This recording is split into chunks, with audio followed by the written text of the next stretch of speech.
من الشیطان الرجیم بسم اللہ الرحمن الرحیم۔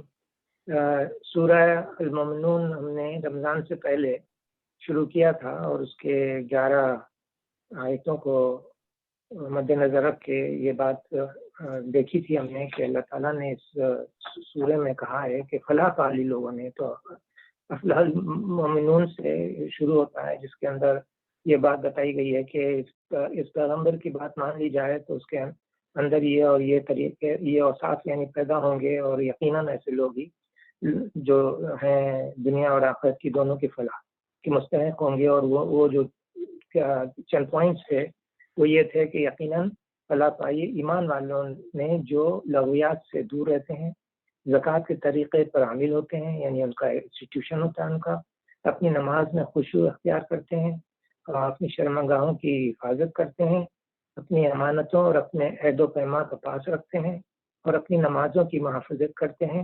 یہی لوگ وہ وارث ہیں جو میراث میں فردوس پائیں گے اور اس میں ہمیشہ رہیں گے۔ رمضان سے پہلے ہم نے یہ چند باتیں ہیں جو بہت امپورٹنٹ اللہ تعالیٰ نے سمرائز کر دی تھیں، یہ پڑھی تھیں، اور اس پر اللہ تعالیٰ نے ہم کو رمضان کا موقع دیا اور اپنی رحمت سے جو ہم سے ٹوٹی پھوٹی نمازیں روزے ہو یا قبول کرے، آمین۔ اور اس کے بعد ہم نے یہ جو آج کا